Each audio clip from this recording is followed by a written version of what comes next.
আজকের সংক্ষিপ্ত খুতবাতে আমি আপনাদের সাথে খুবই গুরুত্বপূর্ণ আর বারংবার আলোচিত একটি বিষয় নিয়ে কথা বলতে চাই। বিষয়টি আল্লাহর কিতাব আর নবী সাল্লাল্লাহু আলাইহি সাল্লামের সুন্নাতেও বারবার আলোচিত হয়েছে। সেই বিষয়টি হলো অনুশোচনা, ক্ষমা প্রার্থনা করা, আল্লাহর কাছে ফিরে যাওয়া। আরবি শব্দটি হলো তাওবা। কোরআনে বহু বহু স্থানে এর উল্লেখ আছে, কিন্তু আমি মূলত একটি স্বীকারোক্তি দিয়ে শুরু করতে চাই। সেটি হলো পৃথিবীর কোনো মানুষই কিন্তু তাওবার ঊর্ধ্বে নয়। আমাদের কেউই নয়, আমাদের কেউই এমন অবস্থানে নেই যে আমাদের আল্লাহর কাছে ক্ষমা চাইবার বা তার কাছে আমাদের কমতির জন্য ফিরে যাবার প্রয়োজন নেই। যেখানে রাসূলুল্লাহ সাল্লাল্লাহু আলাইহি সাল্লাম আমাদের বলেছেন যে তিনি নিজে স্বয়ং আল্লাহর নিকট ইস্তেগফার করেন, তিনি আল্লাহর কাছে প্রতিটি দিন ৭০ বার বা তারও বেশি ক্ষমা প্রার্থনা করেন। তাহলে কিন্তু এমন চিন্তা করার কোনোই সুযোগ নেই যে আমরা আল্লাহর কাছে ক্ষমা চাওয়ার ঊর্ধ্বে উঠে গেছি। এখন বিষয় হলো, অনেকে ভাবতে পারেন যে আল্লাহ রসুল সাল্লাল্লাহু আলাইহি সাল্লাম কেনই বা ক্ষমা প্রার্থনা করবেন। কারণ ক্ষমা তো চাওয়া হয় যখন আপনি কোনো খারাপ কাজ করেন। কেনই বা তবে ইব্রাহিম আলাইহিস সালাম বলবেন ওয়াতুব আলাইনা? তিনি মাত্রই আল্লাহর ঘর নির্মাণ করলেন, আল্লাহ তাকে বিশ্ব মানবতার ইমাম ঘোষণা দিলেন, মূলত তাকে গ্র্যাজুয়েট করে দিলেন, আর তার দুয়াতে এলো ওয়াতুব আলাইনা, আমাদের তওবা কবুল করুন। কিসের জন্য তিনি তওবা করছেন? এটা কিন্তু খুবই গুরুত্বপূর্ণ প্রশ্ন। এটা আসলে স্বীকারোক্তি বড় বড় নবীদের আলাইহিমুসসালাতু ওয়াসসালাম, আমাদের নবী সাল্লাল্লাহু আলাইহি সাল্লাম সহ, যে আমাদের অনেক ভুল ত্রুটি আছে যেগুলো সম্পর্কে আমরা জানি যে কেবল ভুল করেছি, আর অনেক ভুলও আছে যেগুলো সম্পর্কে আমাদের কোনো জ্ঞানই নেই। আল্লাহ আমাকে আপনাকে আমাদের নিজেদের চাইতেও ভালো করে জানেন।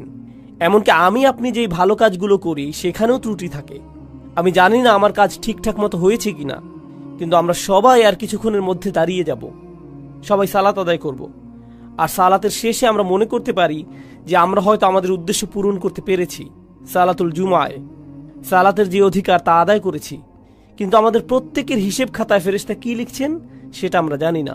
আমরা জানি না এই সালাতে আমরা কত নম্বর পেয়েছি, কতটুকু খুশি ছিল তাতে, কতটুকু মনোযোগ আমরা দিয়েছি, কতটুকু ইখলাস ছিল সালাতে, দুপুরের খাবার নিয়ে কতটুকু চিন্তা করেছি, কিংবা অফিসের প্রজেক্ট আর অন্য জিনিস নিয়ে। তাই বাহ্যত দেখে মনে হচ্ছে আমরা সবাই সালাত পড়েছি, সবাই একই দিকে ফিরে, সবাই কাতারবদ্ধ হয়ে দাঁড়িয়েছি, সালাতের শর্তগুলো পালন করেছি আমরা। কিন্তু ভেতরে সেই সালাতের গুণমানটাও লেখা হচ্ছে, শুধু পরিমাণটাই নয়, ঠিক? আর আমরা জানি না সেটার অবস্থা কি। তাই আমরা যে ভুলগুলো সম্পর্কে জানি সেগুলোর সাথে সাথে যেগুলো সম্পর্কে জানি না সেগুলোর জন্য আল্লাহর কাছে ক্ষমা চাই। দুটোর সম্মিলিত অবস্থাই হলো এটা। আল্লাহর নবীদের ক্ষেত্রে দেখুন, চিন্তা করুন, আল্লাহ রসুল সাল্লাল্লাহু আলাইহি সাল্লামের চাইতে কে বেশি আল্লাহ আয্যা ওয়া জাল্লার দাস হিসেবে তার দিনের সবচেয়ে বেশি খেদমত করতে পারেন? আলাইহিস সালাতু ওয়াস সালাম। কিন্তু তিনি নিজেও সারাক্ষণ চিন্তা করতেন, হয়তো আমি যথেষ্ট করছি না, হয়তো যা করছি তাতে হচ্ছে না, আল্লাহর কাছে আমার ক্ষমা চাইতে হবে আমার সর্বোচ্চ সক্ষমতাটুকু দিয়ে দিতে না পারার কারণে। আর আল্লাহ আয্যা ওয়া জাল্লা সর্বক্ষণ কোরআনে আল্লাহর নবীকে সান্ত্বনা দিচ্ছেন যে না না, তুমি ঠিক মতোই করেছ, তুমি যথেষ্ট করেছ, আমি তোমার উপর সন্তুষ্ট, তোমাকে চিন্তা করতে হবে না। কিন্তু আল্লাহ রসুল এর পরেও শান্ত হননি, তারপরেও তিনি আল্লাহর কাছে ইস্তেগফার করেই যাচ্ছেন। এই বিষয় আমি তুলে এনেছি এজন্য যে আমি সহ এখানে কেউই যেন মনে না করি যেহেতু আমি মিম্বারে দাঁড়িয়ে আপনাদেরকে বলছি তাই আমার এসবের দরকার নেই। আপনাদের শুধু প্রয়োজন, সবার মতো আমারও প্রচুর ইস্তেগফার দরকার। প্রত্যেকেরই আল্লাহর কাছে কাকুতি মিনতি করে ক্ষমা প্রার্থনা করা প্রয়োজন। চলুন আমরা প্রথমে সবাই মিলে এই পদ্ধতিটার দিকে একটু লক্ষ্য করি। আমাদের প্রত্যেককে এটা মানতে হবে যে আল্লাহ আয্যা ওয়া জাল্লার কাছে ক্ষমা চাইবার আগে আমাদের কিছু পদ্ধতি অবলম্বন করতে হবে। তাই আপনাদের নিকট আমি দুইটা আয়াত নিয়ে কথা বলবো সূরাতুন নিসা থেকে। আয়াত দুটি নিয়ে বলার আগে অল্প করে প্রেক্ষাপটটা বলে নেই। সেটা হলো, এই আয়াতগুলো প্রাথমিক মাদানী যুগের। যখন নবী সাল্লাল্লাহু আলাইহি সাল্লাম মদিনাতে হিজরত করলেন তখন নতুন মুসলিম সমাজের একদম শুরুর দিকে নাজিলকৃত আয়াতগুলো, যেগুলোতে সমাজের আইন কানুন বর্ণিত আছে, সেগুলো সবই ছিল মূলত সূরাতুন নিসাতে। যেমন সূরা নিসাতে নাজিল হয়েছে উত্তরাধিকার সম্পর্কিত আইন, কিছু সামাজিক আইন নাজিল হয়েছিল, নারী পুরুষের পারস্পরিক মিথস্ক্রিয়া কেমন হবে, নারী পুরুষের মধ্যে শৃঙ্খলা আর নির্লজ্জতার শাস্তি সম্পর্কে বিস্তারিত আলোচনা হয়েছে। এই সব কিছু গুনাহ আর কিছু বড় পাপ যেমন জিনার আলোচনা করা হয়েছে। আর এর পরপরই তাওবার এই আয়াতগুলো এসেছে, আল্লাহর কাছে ক্ষমা চাইবার আয়াত। এর মানে হলো আল্লাহ আপনার কাছে কিছু জিনিস আশা করেন, যদি সেগুলো পূরণ করতে না পারেন তবে আপনাকে তাওবা করতে হবে। আমি সেই আয়াতগুলোতে ফিরে আসছি। কিন্তু তার আগে কয়েক মিনিটের জন্য অন্য পথে যেতে চাই। দেখুন, আমরা সবাই গুনাহগার, এর কোনো ব্যতিক্রম নেই। আমরা সবাই পাপ করি। হয় আমরা সরাসরি পাপ করি, মানে আল্লাহ যা চান না সেটা আমরা করি, যা দেখা উচিত না সেটা আমরা দেখি, এমন জিনিসে বিনোদন নেই যেগুলো আমাদের জন্য জায়েজ নয়, মুসলিমদের জন্য সেটা উচিত নয়, এমন বিষয়ে সময় অপচয় করি যেখানে করা উচিত নয়, কখনো কখনো প্রশ্নবিদ্ধ উপায়ে অর্থ উপার্জন করি। মুসলিমরা আমরা এমন সব ব্যবসায় জড়িত হয়ে যাই, এমন সব লেনদেন করি যেগুলো সম্পর্কে জানি যে সেটা প্রশ্নবিদ্ধ, তবু আমরা সেগুলো করতেই থাকি এই যুক্তিতে যে দেশের অর্থনৈতিক অবস্থা খারাপ। কি আর করব বলুন, আমাদের পরিবারকে তো খাওয়াতে হবে। এগুলো জায়েজ করতে আমরা প্রচুর অজুহাত দাঁড় করাই, এগুলো ব্যবসায়িক লেনদেন হোক বা না হোক। এছাড়া শুধু তাই নয়, আমরা অনেক সময় আমাদের পরিবারের সাথে অন্যায় আচরণ করি। আমাদের স্ত্রী, আমাদের সন্তান, আমাদের ভাই, আমাদের কাজিনদের সাথে আমরা দ্বন্দ্বে জড়িয়ে পড়ি। উত্তরাধিকার নিয়ে অন্যায়ভাবে ঝগড়া শুরু করে দেই। কত ধরনের অন্যায় কাজই তো আমরা করি। আর আমাদের দৈনন্দিন জীবনেও আমরা সহজেই রেগে যাই, মুখের ভাষার নিয়ন্ত্রণ হারিয়ে ফেলি, বাজে শব্দ ব্যবহার করি, একে অন্যের গীবত গাই, আমরা মিথ্যা বলি, ছোটখাটো মিথ্যাকে গুরুত্বপূর্ণ মনে করি না, তাই না? আপনার বস ফোন দিয়েছে, আপনি ঘর থেকে বেরই হননি, কিন্তু আপনি বললেন আমি একদম অফিসের কাছেই। না, আপনি তো অফিসের কাছে নন, আপনি 10 মাইল দূরে, কিন্তু বসকে একটু মিথ্যা তো বলতেই হবে, তাই না? আমরা এসবকে তেমন কিছু মনে করি না। তাই কেউ যদি বসে বসে নিজের যত পাপ আছে সব নিয়ে চিন্তা করে, অন্তত যেগুলো মনে পড়ে সেগুলো নিয়ে। মনে আছে খুতবার শুরুতে বলেছিলাম, অনেক পাপ আছে যেগুলো আমরা মনেও করতে পারি না। এত পাপ আছে যা আল্লাহ আমাদের থেকে ভালো জানেন যে কোথায় আমাদের পাপ হয়েছে। আর এগুলো তো শুধুই গুনাহের কাজগুলো, কিন্তু আমাদের ভালো কাজে যেসব ভুল হয়েছে সেগুলো তো অগণিত। অন্য ভাষায় বললে, যেমন আমি বললাম সালাত, দুয়া, অজুর মতো সহজ জিনিসগুলো, আমাদের অজুতে কত রকম ভুল ছিল, আমাদের সালাতে কতগুলো ত্রুটি ছিল, আল্লাহর কাছে দোয়ার সময় আমরা কতটুকু মনোযোগ দিচ্ছিলাম। খুব জনপ্রিয় একটা ঘটনা মনে পড়ে গেল, আমি প্রায় এটা বলি। আলী রাদিয়াল্লাহু তাআলা আনহু এক লোকের পাশ দিয়ে যাচ্ছিলেন, সে ইস্তেগফার করছিল, সে শুধু আল্লাহকে ক্ষমা করতে বলছিল আস্তাগফিরুল্লাহ আস্তাগফিরুল্লাহ আস্তাগফিরুল্লাহ। সে শুধু এটা বলেই যাচ্ছিল, মুখস্থ বলছিল। আর তিনি তাকে দেখে বললেন, তোমার ইস্তেগফার প্রয়োজন, তাই না? যেভাবে আল্লাহকে বলছো ক্ষমা করতে, কি এসব? তুমি শুধু পাখির মতো উচ্চারণ করেই যাচ্ছ, এর অর্থ সম্পর্কেও তুমি জানো না। দেখে মনে হচ্ছে তুমি আসলে চাচ্ছও না, শুধু কসরতের মতো করছো। ইস্তেগফার তো এমন হবার কথা নয়, আন্তরিকভাবেই তোমার পাপের জন্য অনুশোচনা হবার কথা। তাই প্রথম যেই কথা আপনাদের বলতে চাই তা হলো, আমরা প্রতিনিয়ত প্রচুর মন্দ কাজ করি, আমরা প্রচুর ত্রুটি করি। আমাদের বাম দিকের ফেরেশতা খুবই ব্যস্ত থাকেন, তার প্রচুর লেখালেখি করতে হয়। আর কেউ যখন আসলেই এসব নিজের ক্ষেত্রে চিন্তা করে, দুইটি জিনিস সঙ্গেই হয়, দুটি জিনিস সাথে সাথেই হয়ে যায়। সেগুলোর একটি হলো যে সে আবেগ আচ্ছাদিত হয়ে যায়, সে মনে করে আমি তো ধ্বংস হয়ে গেলাম, আমার তো জান্নাতে ঢুকবার কোনো উপায়ই নেই, আমি যা যা করেছি এর কারণে সেখানে তো আমার কোনো স্থানই হবে না। এটা হলো একটা বিষয়, আর এটা কিন্তু ভালো ব্যাপার নয়, সেটা একটু পরে বলছি। আরেকটা জিনিস যা হয় সেটা মোটামুটি ভালো, সেটা হলো আপনি অন্য মানুষ সম্পর্কে অতিরিক্ত চিন্তা করা বন্ধ করে দেন। দেখুন, আপনি যখন অন্য মানুষ কি কি ভুল করছে সেটা নিয়ে ব্যস্ত থাকেন, তাদের ভুল, তাদের পাপ, সেই ভাই এমন করছে, ওই বোন এমনটা করছে, এগুলো কিসের লক্ষণ জানেন? তা হলো আপনি আপনার নিজের সম্পর্কে চিন্তিত নন। আপনি নিজের ব্যাপারে এতই নিশ্চিন্ত যে অন্যকে নিয়ে ভাববার অনেক সময় আপনার আছে। এর অর্থ হলো এটাই। এর মানে হলো আমরা নিজেদের ভুল ত্রুটি, নিজেদের পাপ নিয়ে চিন্তিত নই, বরং অন্যদের ছোটখাটো ভুল নিয়ে চিন্তা করার প্রচুর সময় আমাদের হাতে, সেটাই এটার অর্থ। তাই আমরা যদি নিজেদের পাপ নিয়ে চিন্তা করি, তাহলে অন্যেরা কি কি করেছে সেটা নিয়ে এত না ভেবে নিজেদের অবস্থা সম্পর্কে বেশি দুশ্চিন্তা করতে পারবো। এখন আপনি যদি সত্যি সত্যি নিজের অবস্থানে চিন্তাবোধ করেন আর ভয়ে আচ্ছন্ন হয়ে পড়েন যে আমার কোনো আশাই নেই, আমার জন্য কোনো ক্ষমাই নেই, তাহলে এই সময় আমাদের আল্লাহ আজ্জা জাল্লার হৃদায়তের প্রয়োজন। কারণ খুবই কষ্টকর আর দুঃখজনক অবস্থা এটা। দেখুন, সবচাইতে কষ্টকর আর সবচাইতে ক্ষতিকর মানসিক অবস্থা হলো একদম নিরাশ হয়ে যাওয়া। সবচাইতে ক্ষতিকর মানসিক অবস্থা এটা। এমনকি অমুসলিমরাও, তারা যখন একেবারে আশাহীন হয়ে যায়, তখন ড্রাগ ওভারডোজ করে, কেউ কেউ আত্মহত্যা করে, সব ধরনের অপরাধ করতে থাকে। যখন তারা নিরাশ হয়ে থাকে, নিজেদের নিয়ে আর কোনো আশাই বাকি থাকে না, তখন যা ইচ্ছা তাই করতে থাকে। যখন কেউ নিজের আত্মার একেবারে নিম্নতর অবস্থায় চলে যায়, তখন সেই মানুষের মনে আর কোনো প্রকার আশারই অস্তিত্ব থাকে না। কিন্তু আল্লাহ আজ্জা ওয়া জাল্লা আমাদের আশাহীন করে রাখেননি। আল্লাহ রসুল সাল্লাল্লাহু আলাইহি সাল্লাম আমাদের অনেক আগেই বলে গিয়েছেন, কুল্লু বানি আদম খাত্তাউন, প্রত্যেক আদম সন্তান ভুল করে। অন্তত এখন তো আমরা জানি এই কথাটি, আল্লাহ রসুল নিজেও স্বীকার করেছেন সাল্লাল্লাহু আলাইহি সাল্লাম।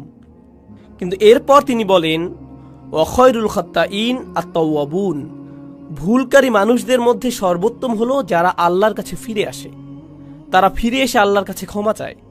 অন্যভাবে বললে, আল্লাহ এই দরজা আমাদের জন্য খুলে রেখেছেন। যত পাপই আমরা করি না কেন, আল্লাহ আমাদের পুরো আমলনামা মুছে পরিষ্কার করে দিতে রাজি আছেন, কিছু থাকবে না। যে কোনো সমাজে যদি কোনো অপরাধ করেন, সেটা আপনার পার্মানেন্ট রেকর্ডে চলে যাবে, সেটা আর মোছা যাবে না, সেটা আর সরানো যাবে না, সেটা ওখানেই থাকবে, আজীবন থাকবে, যেন কালো এক মেঘ আপনার উপর। যেসব মানুষ যে কারণেই হোক এসবের মধ্য দিয়ে গিয়েছেন, বের হবার পর তাদের চাকরি খুঁজতে খুব কষ্ট হয়েছে। কেউ তাদের ব্যাকগ্রাউন্ড চেক করলে আর চাকরি দেয় না, কারণ তাদের রেকর্ডে কিছু একটা আছে। আল্লাহ আজ্জা ওয়া জাল্লা আপনার আমলনামা একেবারেই মুছে দেবেন, যদি আপনি আমি আন্তরিকভাবেই আল্লাহর দিকে ফিরে যেতে প্রস্তুত থাকি। যদি আসলেই আমরা চাই এমনটা, আমরা যদি সত্যি আন্তরিক হই, তবে আল্লাহ সুবহানাহু ওয়া তাআলা শুধু কথার কথা বলছেন না, তিনি আসলে আন্তরিক এক অন্তর চান, যে তার দিকে ফিরে আসবে। এমন অন্তর যা তার নিজের কীর্তির ব্যাপারে সত্যিকার অর্থে লজ্জিত থাকবে। যদি আমরা এমন করতে পারি, তবে আল্লাহ একেবারে শুরু থেকেই শুরু করবেন আমাদের জন্য, একেবারেই ফ্রেশ স্টার্ট দেবেন। এই আশার আলোই আল্লাহ আজ্জা ওয়া জাল্লা আমাদের সূরাতুল ফুরকানে দিয়েছেন। তিনি আসলেই চরম পদক্ষেপ নিয়েছেন এখানে। তিনি শুধু বলছেন না যে আমাদের পাপ ক্ষমা করে দিবেন, তিনি বলছেন, ফাউলাইকা ইউবাদদিলুল্লাহু সাইয়্যাতিহিম হাসানাত, সেসব মানুষ যারা আসলেই আল্লাহর কাছে ফিরে তওবা করে, আমি তাদের সকল পাহাড় পরিমাণ পাপ কর্ম নিয়ে ভালো কাজে পরিবর্তন করে দেব। অন্যভাবে বললে, শুধুমাত্র আন্তরিকভাবে যদি আপনি আল্লাহর কাছে ফিরে আসেন, তবে আপনাকে যে শুধু লাখো পাপ কর্মের জন্য উত্তর দিতে হবে না তা নয়, বরং তিনি আপনার লাখো পাপ কাজকে লাখো পুণ্যে রূপান্তরিত করে দিবেন। শুধুমাত্র আপনি তাওবা করেছেন এজন্য, শুধুমাত্র এটার জন্যই, শুধুমাত্র এই একটি জিনিস তিনি আমাদের থেকে চাচ্ছেন। আল্লাহ আজ্জা ওয়া জাল্লা আমাদের জীবন আর কতই বা সহজ করবেন। দেখুন, যেসব মানুষ সারাক্ষণ গুনাহ করতেই থাকে, শয়তান তাদের কাছে এসে বলে, তুমি তো এমনিতেও জাহান্নামে যাবে, তার চেয়ে বরং আনন্দ করেই নাও। শয়তান আসলেই এমন বলে, আর তারাও এভাবেই চলতে থাকে। আরে ধুর, আমি আর কিই বা করব, তুমি জানো না ভাই, আমি একেবারেই ব্যর্থ, আশাহীন, তার চেয়ে বরং পুরোটাই এনজয় করে নিই। শয়তানের প্রত্যেকটি ওয়াসওয়াসা শুনি, ফাটাফাটি করেই যাই দুনিয়া থেকে, জীবন তো একটাই, এরপর মরে যাব, এটাই হলো তাদের চিন্তা। এমন মানসিকতার জন্য আপনাকে অভিনন্দন। আল্লাহ আজ্জা ওয়া জাল্লা আমাদেরকে কি বলছেন, ইল্লা মান রাহিমা রাব্বুক ওয়ালিযালিকা খালাকাহু মা ইয়াফআলুল্লাহু বিআযাবিকুম। আল্লাহ বলছেন, তোমাদেরকে শাস্তি দিয়ে আল্লাহ কি পাবেন? মনে করো আল্লাহ চান তোমাদেরকে শাস্তি দিতে? আল্লাহ আমাদের কোরআনে এই প্রশ্ন করছেন যে আমাদেরকে শাস্তি দিয়ে তার কি লাভ হবে? এজন্য তো তিনি তোমাদের বানাননি, এজন্য তো তিনি তোমাদের সৃষ্টি করেননি। আরেক স্থানে আল্লাহ বলছেন, শুধুমাত্র তাদের ক্ষমা করে দেবার জন্যই তিনি তাদের সৃষ্টি করেছেন। অর্থাৎ তাদের তিনি সৃষ্টি করেছেন তাদের প্রতি করুণা করার জন্যেই। তিনি আমাদের সৃষ্টি করেছেন যেন আমরা তার করুণা অর্জন করতে পারি। তিনি বলেননি তিনি আমাদের জাহান্নামের জন্য বানিয়েছেন, তিনি আমাদের করুণা অর্জনের জন্যই বানিয়েছেন। তিনি আমাদের করুণা করতে চান, এজন্য এই দরজা খুলে রেখেছেন তিনি। তিনি আমাদের এক পা আগাতে বলছেন, বাকিটুকু তিনিই পূরণ করে দিবেন। বেশি কিছু করতে হবে না আপনাকে, শুধু তার দিকে একটুখানি ফিরে আসুন, একটুখানি তাকে দিন, আর তিনি সেই দরজাগুলো খুলে দিবেন। এখন এই ভূমিকার শেষে আপনাদেরকে সূরা নিসার 2টি আয়াত নিয়ে বলতে চাই, যেগুলোকে আমি সবচাইতে গুরুত্বপূর্ণ আয়াত মনে করি। এই আয়াতগুলোর জন্য আপনাদেরকে প্রস্তুত করতে বলে নেই, এটা হলো আমার আর আপনাদের জন্য একটা হোমওয়ার্ক। সাধারণত খুতবা থেকে হোমওয়ার্ক অ্যাসাইনমেন্ট দেওয়া হয় না, কিন্তু আমি একটা দিচ্ছি। আমি চাচ্ছি আপনারা বাসায় যে এক টুকরা কাগজ নিয়ে তাতে আপনার মতে একটা পারফেক্ট দিনের বর্ণনা লিখুন। যদি আজকে রাতে ফেরেশতা আসে আপনার আত্মা নিয়ে যেতে, যদি মৃত্যুর ফেরেশতা আপনার জান কবজ করতে আজকে রাতে আসে, আর মুসলিম হিসেবে দিন যেমন হওয়া উচিত ঠিক তেমনটি আমার ছিল কিনা, তাহলে আমি অন্তত বলতে পারবো যে আমি মুসলমানের মৃত্যু পেয়েছি, আমি পুণ্যবান মৃত্যু পেয়েছি, সুন্দরভাবে মারা গিয়েছি। এরকম দিন দেখতে কেমন হবে? কোন সময় ঘুম থেকে উঠবো আমি? আমার স্ত্রী সন্তানদেরকে কি বলবো, কোন সময়ে আর কোথায় নামাজ পড়বো আমি? হয়তো আমি অফিসেও যাব সেদিন, কিন্তু সেখানে আমার আচরণ কেমন হবে? সেক্রেটারির সাথে কিভাবে কথা বলবো? আমার চোখ কোথায় থাকবে? আমি কম্পিউটারে কি দেখব? আমার বসের সাথে কতটা সৎ থাকবো আমি যদি জানি সেই রাতেই ফেরেশতা আসবে, তবে সেই দিনটা কেমন যাবে? মুসলিম হিসেবে একটা পারফেক্ট দিন দেখতে কেমন হবে? এই দিনটি কিন্তু আপনার ক্ষমার বাইরে যাবার দরকার নেই। দিনটি হতে পারে যে কোনো সাধারণ দিন। আপনার যা করা উচিত তাই করছেন। এতে যেসব জিনিস থেকে দূরে থাকার কথা আপনি দূরেই থাকছেন। খুব একটা কঠিন না কিন্তু আপনি যদি বিস্তারিত রুটিন করতে চান নিজের জন্য, আমরা সবাই এক এক রকম, আমিও ভিন্ন রকম, কিন্তু যদি নিজের একটা বিস্তারিত রুটিন বানান যেখানে পারফেক্ট একটি দিন কাটাবেন, আর সেই দিনের সবচাইতে গুরুত্বপূর্ণ অংশ হলো দিনটির খুঁটিগুলো। একটি বিল্ডিংকে যেভাবে খুঁটিগুলো ধরে রাখে ঠিক সেভাবে, তাই না? ঠিক তেমনি আমাদের দিনকে ধরে রাখে 5টি খুঁটি, 5টি সালাওয়াত, 5টি নামাজ। তো আপনার রুটিনের সেই অংশটি যেন ঠিক থাকে, খেয়াল রাখবেন এটা যেন থাকে। এর মাঝে কি করেন, এগুলোর মধ্যখানে কি করেন? ইন্না সলাতা কানাত আলাল মুমিনিনা কিতাবাম মাওকুতা। যেটা অর্জন করা সম্ভব সেটার প্রতি আমার আপনার কাজ করা উচিত। এটা আমি আপনি কিন্তু অর্জন করতে পারি। আমার দৈনন্দিন চিত্র এমনই হওয়া উচিত। কিন্তু কেন এমন হয় না দিনগুলো? কেন দেরিতে ঘুম থেকে উঠি আমি? সম্ভবত দেরিতে ঘুমাতে যাই। তাই কেন এত দেরিতে ঘুমাতে যাই? কারণ সম্ভবত মধ্যরাত পর্যন্ত আমি মুভি দেখি। সম্ভবত সেটা বন্ধ করে সময় মতো ঘুমাতে যাওয়া উচিত আমার। কেন দোয়া করার সময় আমার কখনো কান্না আসে না? সম্ভবত আমি অনেক দিন যাবৎ আল্লাহর ঘরে যাইনি, তার কাছে যাইনি। শুধুমাত্র সেখানে যাই জুমার সময়, তাও আবার যখন তা একেবারে শেষের দিকে, যেন আবার নিজের জীবনে ছুটে যেতে পারি। কেন প্রত্যেকবার সালাতে যখন সিজদায় যাই উঠে দাঁড়ানোর জন্য ছটফট করি? যেমন সুবহান রাব্বিল আযীম, সুবহান রাব্বিল আলা, যেন এমনটা এতই তাড়াতাড়ি বলি আমি, কারণ আমার সেখানে বেশিক্ষণ থাকতে ইচ্ছে হয় না। আমার তো অনেক কাজ আছে, আমার জরুরি কাজ শেষ করতে হবে, তাই না? আল্লাহর সামনে নিজের মাথা নিচু করার চাইতে জরুরি আর কি হতে পারে? আমি বুঝি না আমরা কিভাবে নিজেদের বুঝ দিতে পারি এটা নিয়ে। সেই একটি জিনিস যা আল্লাহ তাকে করতে বলেছিলেন, সেই একটি জিনিস যা সে করতে অস্বীকার করেছিল, এই একটি জিনিস আমাদের তিনি প্রতিদিন করতে বলেছেন। আর আমরা যদি করিও সেটা যেন কৌতুক, কোন রকম করে দৌড়। এটা তো কিছুই না। কি এটা? সিজদা।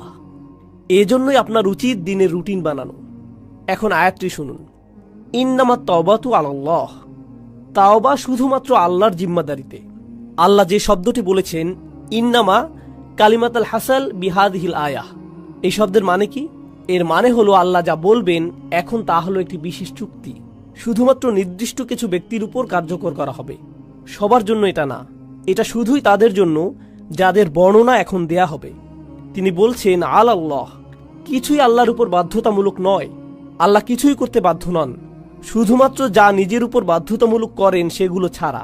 তিনি বলছেন আলাল্লাহ, আল্লাহর উপর এটা বাধ্যতামূলক যে তিনি নির্দিষ্ট ব্যক্তিদের তাওবা কবুল করবেন। আল্লাহ কিছু মানুষের তাওবা কবুল করাকে নিজের উপর আবশ্যক করে নিয়েছেন। কারা এই লোক? লিল্লাযীনা ইয়ামালুনা সুআ বিজাহালাতিন, সেই লোক যারা পাপ করে। এখানে আমি সাধারণ অনুবাদ করে দিচ্ছি, যারা পাপ করে। আল্লাহ মাত্রই বললেন তিনি নিজের জন্য যারা পাপ করে তাদের ক্ষমা করা বাধ্যতামূলক করে নিয়েছেন। তিনি কিন্তু আরও বলেছেন, চলুন দেখি এই লোকগুলো কারা। আর সেটার আগে ইয়ামালুন শব্দের প্রতি একটু মনোযোগ আকর্ষণ করছি। ইয়াফআলুন শব্দের তুলনায় আরবি ভাষায় কিছু করা বোঝাতে দুইটি শব্দ আছে, ইয়াসনাউনও আছে। এগুলো সবই কিছু করা বোঝাতে ব্যবহৃত হয়। ইয়ামালুন মানে হলো আপনার উদ্দেশ্য ছিল, এমন না যে আপনার ভুল হয়েছে, বরং আপনি করেছেন, আপনি জানতেন কি করছেন, আপনি ভুল করেছেন। এটা এমন না যে আপনি কিছু একটা বলে ফেললেন কিন্তু বলার সময় খেয়াল ছিল না যে ভুল করছেন, সেটা উদ্দেশ্যহীনভাবে। আমি উদ্দেশ্যের কথা বলছি, এটা কোনো ভুল নয়। তওবার প্রথম ধাপ হচ্ছে আমাকে আপনাকে অন্তত স্বীকার করে নিতে হবে যে পাপ করেছি। অজুহাতের পেছনে লুকানো বন্ধ করতে হবে। আল মাআযিরু মাকাযির, অজুহাত হলো মিথ্যে কথা।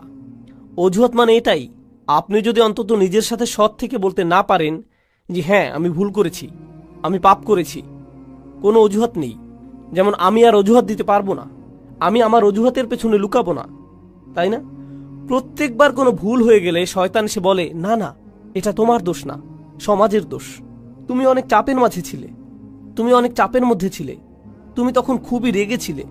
তোমার বন্ধুর দোষ ওটা, অমুকের দোষ সেটা, তারা তোমাকে বাধ্য করেছে, সে তোমাকে বাধ্য করেছে, এজন্যই এমনটা হয়েছে। খুবই গরম ছিল সেদিন, খুবই ঠান্ডা ছিল সেই দিন। সুবহানাল্লাহ, কত অজুহাত চলে আসবে আপনার ভেতর। আর যেটা করবেন না তা হলো নিজের ভুল স্বীকার করা। আল্লাহর কাছে ফিরে আসার প্রথম ধাপই হলো আমাকে আপনাকে আমাদেরকে স্বীকার করতে হবে যে আমরা পাপ করেছি। এটা অপমানজনক। মানুষ অজুহাত কেন দেয় জানেন? কারণ নিজের ভুল স্বীকার করাটা বিব্রতকর। এটা বিব্রতকর। আর যখন আপনি নিজেকে আল্লাহর সামনে বিব্রত করতে পারবেন, সেটাই প্রমাণ করে যে আল্লাহর সামনে আপনার আর কোনোই অহংকার নেই। আল্লাহ আমার আপনার কাছে বিনয় চান। তিনি আমাদের অহংকার দেখতে চান না, তিনি আমাদের গর্ব দেখতে চান না, তিনি এমনকি এতটুকু কিবর দেখতে চান না। মিসকাল হাব্বাতিন মিনাল কিবর, এতটুকুও না। তিনি আমাদের মাঝে এতটুকু অহংকারও দেখতে চান না। তাই নিজের পাপ স্বীকার করলে অহংকার দূর হয়ে যায়। এভাবে এটা দূর হয়। তাই আমরা আল্লাহ আয্যা ওয়া জাল্লার কাছে আমাদের ভুল স্বীকার করি পরিষ্কারভাবে। আর যখন তা করি, আল্লাহ বলেন বিজাহালাতিন। তিনি বলেননি ইয়ামালুনা সুআ, তিনি বলেছেন বিজাহালাতিন। তো এখন সু শব্দের প্রতি লক্ষ্য করুন। পাপ বোঝাতে যেই শব্দ ব্যবহার করলেন, আরবিতে জাম্ব আছে, জানাহ আছে, পাপের জন্য আরো কত শব্দই তো আছে। সু আসে সাউআ থেকে। সাউআ মানে হচ্ছে লাশ। কেউই মৃত শরীর বা লাশের দিকে তাকাতে পছন্দ করে না। যেমন ধরুন হাইওয়েতে কোনো প্রাণীর লাশ পড়ে আছে কিংবা মানুষের লাশ, বিষয়টা ডিস্টার্বিং, কুৎসিত একটা জিনিস, দেখতে চাওয়ার মতো জিনিস না এটা। আল্লাহ আয্যা ওয়া জাল্লা পাপকে সেই কুৎসিতের সাথে তুলনা করেছেন। এটাই করেছেন তিনি। এটা দুর্গন্ধযুক্ত, দেখতেও বিশ্রী, পচা গলা। এটাই হলো সু শব্দের উৎস। সাইয়্যাত এই শব্দ থেকেই উদ্গত। তো আপনি বিশ্রী কিছু একটা করেছেন, স্বীকার করুন। এরপর আল্লাহ কারণ দিচ্ছেন বিজাহালাতিন। লোকটি এই পাপ করেছে কারণ সে অতিরিক্ত আবেগে আচ্ছন্ন ছিল। জাহালা শব্দটি আরবি ভাষা আর কোরআনেও গুরুত্বপূর্ণ একটি শব্দ। এর অর্থ হচ্ছে আবেগে আচ্ছন্ন হয়ে যাওয়া। আপনি খুব রেগে মেগে এমন কিছু করে বসলেন যেটা করা উচিত না। প্রলুব্ধ হয়ে এমন কিছু করলেন যা করা উচিত ছিল না। প্রচণ্ড লোভে পড়ে এমন কিছু করেছেন যেটা উচিত নয়। প্রচণ্ড উত্তেজিত হয়ে এমন কিছু করেছেন যা উচিত নয়। এরকম সময়ই মানুষ যা উচিত নয় তা করে বসে। যখন তারা উত্তেজিত হয়ে যায়, কোনো আবেগে আচ্ছন্ন হয়ে যায়, সেই আবেগটি ভয়, ক্রোধ, লোভ, হিংসা, লালসা, প্রলোভন যাই হোক না কেন, তারা এই আবেগে তাড়িত হয়ে মন্দ কিছু করে ফেলে। আল্লাহ বলছেন হ্যাঁ, সেই আবেগ সেখানে ছিল আর লোকটি আসলেই পাপ করেছে। সুম্মা ইয়াতুবুনা মিন করিব, আর সাথে সাথেই তারা আল্লাহর কাছে ফিরে বলে, ইয়া আল্লাহ, আমি করে ফেলেছি, আমি জানি আমি করে ফেলেছি, আমি একটা মানুষ, আমি জানি আমি পারফেক্ট দিন শুরু করেছিলাম আর সেই পারফেক্ট দিনটি সুন্দর করার চেষ্টাও করেছিলাম, কিন্তু পথিমধ্যে এই ভুলটি করে ফেলেছি, আবেগে আচ্ছন্ন হয়ে এই পাপটি করে ফেলেছি। এখন আপনার দিকে ফিরে এসে ওয়াদা করছি এমন কাজ আর কখনো করব না। ইয়া আল্লাহ, যা করেছি এজন্য আমি লজ্জিত। এখন আপনি আল্লাহ আয্যা ওয়া জাল্লার সাথে কথা বলছেন। এই কথোপকথন আরবিতেই হতে হবে এমন কোনো কথা নেই, কিন্তু আপনি নিজের ভাষাতে এই কথা বলতে পারেন। আল্লাহ আয্যা ওয়া জাল্লা সকল ভাষার শিক্ষক। আমি আপনি আল্লাহর কাছে ফিরে এসে যা যা ভুল আগে করেছি তা স্বীকার করব। ফাউলাইকা ইয়াতুবুল্লাহু আলাইহিম, তারাই সেই সব লোক যাদের তাওবা আল্লাহ কবুল করেন। তারাই সেই সব মানুষ যাদের জন্য তিনি দরজা খুলে দিতে চান। সেই দরজাটি আপনার জন্য বন্ধ না। আপনি আশা ভরসার অতীতে চলে যাননি। আর পরের আয়াতে যাবার আগে আমি আরেকটি ব্যাপার যোগ করতে চাই, সেটা পুরো বিষয় সম্পূর্ণ করবে। সেই আয়াতটি ছাড়া বিষয় পূর্ণ হবে না। খুবই গুরুত্বপূর্ণ। তা হলো অন্যেরা যেভাবে আপনাকে দেখে আপনি নিজেকে সেভাবে ভাববেন না। নিজেকে অন্যদের মতো করে বিচার করবেন না। অন্যেরা ভাবতে পারে আপনি অনেক অসাধারণ, সেটাই আপনাকে অসাধারণ করবে না, এমন নাও হতে পারে। মানুষ আবু বকর সিদ্দিক রাদিয়াল্লাহু আনহুর কাছে এসে বলতো, আপনি খুবই ভালো। তিনি শুনে বলতেন, আল্লাহুম্মা আতিনি বিমা ইয়াকুলুন ওয়ালা তুআখিযনি বিমা লা ইয়ালামুন। তিনি বলতেন, ইয়া আল্লাহ, তারা যা সত্য মনে করে সেটা আমাকে দিন, আর তাদের যেটার জ্ঞান নেই সেটার কারণে আমাকে পাকড়াও করবেন না। তাদের কোনোই জ্ঞান নেই, তিনি নিজেই জানতেন। অন্যেরা তার সম্পর্কে কি বলে সেটাতে তিনি অভিভূত হতেন না। একই সাথে অন্যেরা আপনার সম্পর্কে যেই খারাপ কথা বলে সেটা দিয়েও নিজের বিচার করবেন না। আপনি খুব খারাপ, আপনি দুর্নীতিগ্রস্ত, আপনি মুনাফিক, আপনি মিথ্যুক, আপনি ভণ্ড, আপনি অভদ্র, আপনি জাহান্নামে যাবেন, ইত্যাদি ইত্যাদি ইত্যাদি ইত্যাদি। এগুলোর কোনোই অর্থ নেই। মানুষ আপনাকে চেনে না, আল্লাহ জানেন। মানুষ যদি বলে আপনি কোনো কাজের না, আপনাকে দিয়ে কিছুই হবে না, ইত্যাদি ইত্যাদি, এর মানে এই নয় যে আল্লাহ আপনার সম্পর্কে সেটাই ঠিক করেছেন। ঠিক যেভাবে মানুষের প্রশংসা আপনাকে ভালো মানুষ বানায় না, তেমনি মানুষের নিন্দাও আপনাকে মন্দ লোক বানিয়ে দেয় না। সেটার সিদ্ধান্ত শুধু আল্লাহরই কাছে, আর কারো নয়। সেটা শুধু আপনার আর আল্লাহর মধ্যেই। আপনার সম্পর্কে মানুষের মন্তব্য যেন আল্লাহর সাথে সম্পর্ক নষ্ট না করে দেয়। তারা আল্লাহর কাছ থেকে তথ্য নিয়ে আপনার ব্যাপারে মন্তব্য করেনি, তাদের সেই তথ্য নেই, শুধু তার কাছেই আছে। তিনি বলছেন, শুধু এই লোকগুলোর তওবাই আমি কবুল করব। আল্লাহ আমাদের সবাইকে তাদের অন্তর্ভুক্ত করুন। এর পরের আয়াতে বলছেন, এই লোকগুলো থেকে আমি তওবা কবুল করব না। পরিষ্কার করে বলছি, আমি চাই তোমরা তওবাকারীদের মধ্যে অন্তর্ভুক্ত হও। এই লোকগুলোকে আমি গ্রহণ করব, কিন্তু এদেরকে আমি গ্রহণ করব না। লাইসাতুত তওবাতু লিল্লাযীনা ইয়ামালুনা সাইয়্যাত, যারা পাপ করতে থাকে একের পর এক একের পর এক। আগের আয়াতে শব্দটি ছিল সু, মুফরাদ, একবচন। এখন আমরা পাচ্ছি সাইয়্যাত, বহুবচন। এর মানে হচ্ছে সে বারবার গুনাহ করে আর বলে, আরে আস্তাগফিরুল্লাহ, করা উচিত ছিল না, কিন্তু কালকে আবার করব, এরপর আবার আস্তাগফিরুল্লাহ বলবো, সমস্যা নেই। তারা নিজেদের পাপের প্রতি আসক্ত না, বারবার বারবার তারা করতেই থাকে না। নিজেদের বলে না তাওবার দরজা তো খোলাই আছে, আমি আরেকটু মজা করে নিতে পারি। এটা আসলে হলো খ্রিস্টান মানসিকতা। আমি রবিবার যে ক্ষমা চেয়ে নেব, পুরো সপ্তাহ পার্টি করে নেই, তাই না? এরপর রবিবার আবার যে খাতা পরিষ্কার করে আসব। এভাবে আমাদের দিন চলে না। আল্লাহ নিশ্চিত করেছেন যেন আমরা তার দিন নিয়ে এভাবে খেলা না করি। তাই তিনি বলছেন, যেসব মানুষ বারবার গুনাহ করে, বারবার ফিরে যায়, এই চিন্তা করে যে ক্ষমা চাইবে আর সব ঠিক হয়ে যাবে, এমনটা গ্রহণযোগ্য নয়। এভাবে আল্লাহ আজ্জা জাল্লার সাথে খেলা করা যাবে না। ওয়ালাইসাতিত তাওবাতু লিল্লাযীনা ইয়ামালুনা সাইয়্যাত হাত্তা ইযা হাদারা আহাদুহুমুল মাউত, অবশেষে তাদের কারো মৃত্যু চলে আসে। ক্বালা ইন্নী তুবতুল আন, আমি আসলেই তওবা করছি, এই শেষ, আর কখনো করব না। একবার আমি প্লেনে যাচ্ছিলাম, আর সাধারণত যখন প্লেনে চড়ি আমি ঘুমিয়ে যাই। তো আমি যাচ্ছি আর আমার আশেপাশে দেখছি মানুষজন তাদের আইপডে অথবা আইপ্যাডে বা তাদের ল্যাপটপে বসে মুভি দেখছে, অথবা তাস খেলছে, গান শুনছে, প্লেনে বসে মাথা দুলাচ্ছে, তাই না? তো ঘুম ভেঙে দেখি প্লেন হঠাৎ 50 ফিটের মতো নেমে গেছে, কেবিনের প্রেসার বদলে গেল, মালাকুল মৌতের কাপগুলো নেমে এলো, তাই না? তখন আশেপাশে সবাই কি করতে দেখেন? সবাই দোয়া করছে, একেবারে সবাই। ও আল্লাহ, আমি সরি, আমি সরি, আমি সরি। সবাই এমন করছে। কি ধর্ম সেটা আসে যায় না, সবাই দোয়া করছে। এরপর ক্যাপ্টেন ক্ষমা চাইল, কাপগুলো উপরে উঠে এলো, প্লেন আবার স্থির হলো। এরপর কি হয় বলুন তো? প্লে বাটন আবার চাপ দেয়। আর অসাধারণ সিন দেখছিলাম তো আমি। আবার তারা স্বাভাবিক হয়ে যায়। এটাই হলো আল্লাহ আজ্জা জাল্লার সাথে ক্রিয়া কৌতুক। মৃত্যু যখন চলে আসে তখন তারা ক্ষমা প্রার্থনা করতে থাকে, ইন্নী তুবতুল আন ওয়ালাল্লাযীনা ইয়ামুতুনা ওয়া হুম কুফার।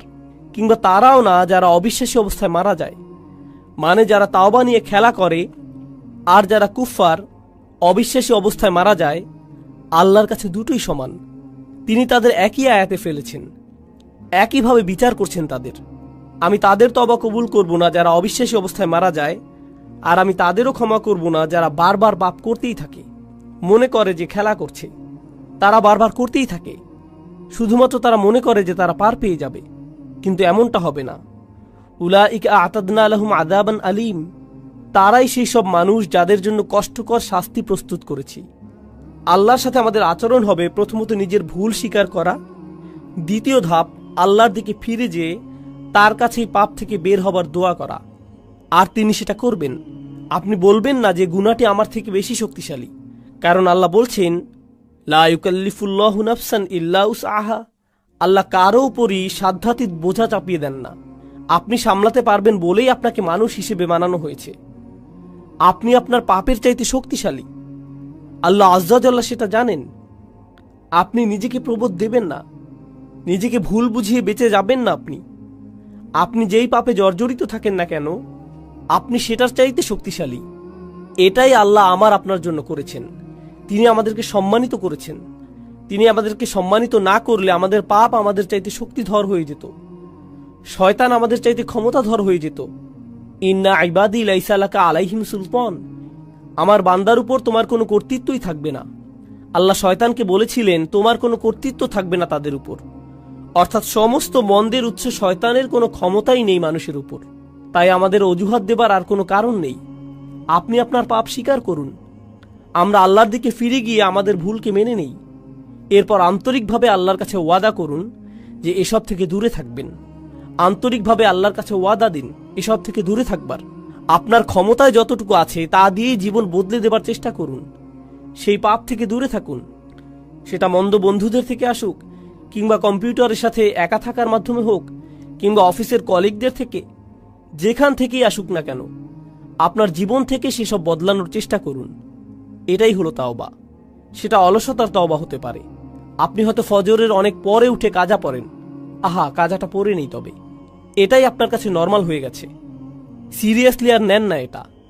আপনি বলেন আমি চেষ্টা করেও পারি না। অবশ্যই পারেন। রাতে মুভি দেখা বন্ধ করে আল্লাহর সামনে দাঁড়ান, অজুহাত দেওয়া বন্ধ করুন, নিজেকে প্রবোধ দেওয়া বন্ধ করুন। আল্লাহ আজ্জা জাল্লা এই জাতিকে তখনই উপরে তুলবেন যখন এই জাতি তওবার জাতি হবে, যখন আমরা আমাদের তওবা দ্বারা পরিশুদ্ধ হব। আল্লাহ আজ্জা জাল্লা আমাদের সবাইকে তার ক্ষমা চাইবার ক্ষেত্রে আন্তরিকতা দান করুন। আল্লাহ আজ্জা জাল্লা আমাদের তওবা গ্রহণ করুন, দিনে দিনে আরো ভালো মুসলিমে পরিণত করুন। আল্লাহ আজ্জা জাল্লা যেন আমাদের শক্তিশালী সুন্দর মুসলিম পরিবার গড়ে তোলার সামর্থ্য দেন, যারা এই দিনের সৌন্দর্য বিশ্বের সামনে তুলে ধরতে পারবে। বারাকাল্লাহু লি ওয়া লাকুম ফিল কুরআনিল হাকিম ওয়া নাফা'নি ওয়া ইয়্যাকুম বিল আয়াতি ওয়া যিকরিল হাকিম। আসসালামু আলাইকুম ওয়া রাহমাতুল্লাহি ওয়া বারাকাতুহু।